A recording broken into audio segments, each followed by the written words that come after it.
حریرہ رضی اللہ عنہ کہتے ہیں، رسول اللہ صلی اللہ علیہ وآلہ وسلم نے فرمایا، جب مسلمان یا مومن بندہ وضو کرتا اور اپنا چہرہ دھوتا ہے تو پانی کے ساتھ یا پانی کے آخری قطرے کے ساتھ اس کے چہرے سے وہ تمام گناہ جھڑ جاتے ہیں جو اس کی آنکھوں نے کیے تھے، یا اسی طرح کوئی اور بات فرمائی۔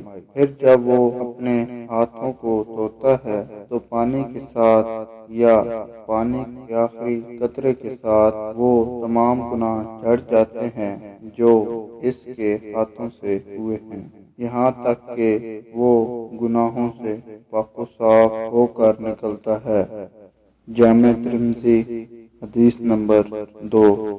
یہ حدیث صحیح ہے۔